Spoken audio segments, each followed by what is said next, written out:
প্রিয় সপ্তম শ্রেণীর শিক্ষার্থীরা, শুভেচ্ছা নিও। আজকে আমি তোমাদের 2025 সালের বাংলাদেশ ও বিশ্ব পরিচয় বিষয়ের নতুন বই থেকে সপ্তম অধ্যায় এর 71 পৃষ্ঠায় দুটি কাজ দেয়া আছে। এই কাজ দুটি সমাধান করে দেব। প্রথমে তোমাদের বলবো, যারা আমার চ্যানেলটি সাবস্ক্রাইব করো না তারা চ্যানেলটি সাবস্ক্রাইব করবে এবং আমার সাথে থাকবে। তাহলে চলো আমরা ক্লাস শুরু করি। সপ্তম অধ্যায়, পৃষ্ঠা 71, কাজ 1, কাজ 2। কাজ 1-এ প্রশ্ন আছে, তোমার এলাকায় মাতৃ মৃত্যুর কারণ চিহ্নিত করো, এবং কাজ 2-এ দেওয়া আছে, তোমার এলাকায় শিশু মৃত্যুর কারণ চিহ্নিত করো। তো চলো এখন আমরা এই দুটি কাজের সমাধান দেখে নিই। কাজ 1-এর প্রশ্ন ছিল, তোমার এলাকায় মাতৃমৃত্যুর কারণ চিহ্নিত করো। বাংলাদেশের প্রেক্ষাপটে মাতৃমৃত্যু একটি গুরুতর জনস্বাস্থ্য সমস্যা। মাতৃমৃত্যু বলতে গর্ভধারণ, প্রসব বা প্রসব পরবর্তী 42 দিনের মধ্যে যে কোনো কারণে নারীর মৃত্যুকে বোঝায়।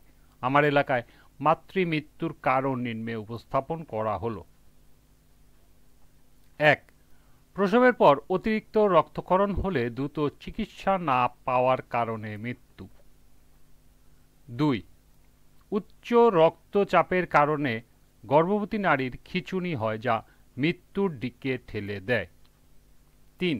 যথাযথ প্রসব সেবা না পাওয়া, প্রসবকালীন জটিলতা বেশি দেখা যায়। 4.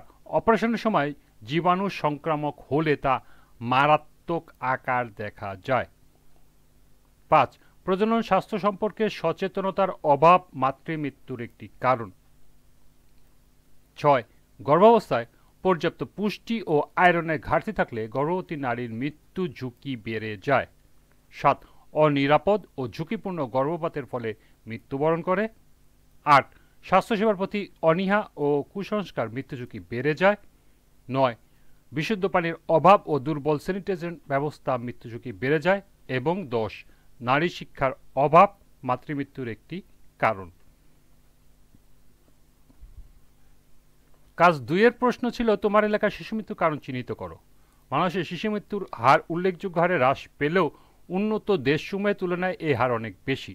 আমার এলাকায় শিশু মৃত্যুর কারণ চিহ্নিত করে নিম্নে উপস্থাপন করা হলো। 1. অপরিণত নবজাতকে জন্মের ফলে জটিলতা থাকার কারণে মৃত্যু। 2. জন্মের সময় অক্সিজেনের অভাবে মস্তিষ্ক ও শরীর ক্ষতিগ্রস্ত হওয়ার কারণে মৃত্যু। 3. শিশুদের মৃত্যু সবচেয়ে বড় সংক্রামক কারণ হলো নিউমোনিয়া। 4. ডায়রিয়ার পানিশূন্যতার কারণে মৃত্যু। 5. হাম ও পোলিও টিকাদান না করার কারণে মৃত্যু। 6. পুষ্টিহীনতার রোগ আক্রান্ত হওয়ার কারণে মৃত্যু। 7. দুর্বল স্বাস্থ্যসেবা ও প্রসবকালীন যত্নের অভাবে মৃত্যু। 8. শিশুর সঠিক খাবার ও পরিচর্যা ঘাটতির কারণে মৃত্যু। 9. দুর্বল পারিবারিক ও সামাজিক সচেতনতার কারণে মৃত্যু। এবং সর্বশেষ 10.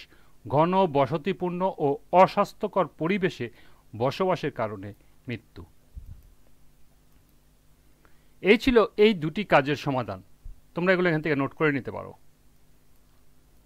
আজকের ক্লাসটি এ পর্যন্তই। পরবর্তী ক্লাসে পার্ট 5-এর কাজ সমাধান করে দেব।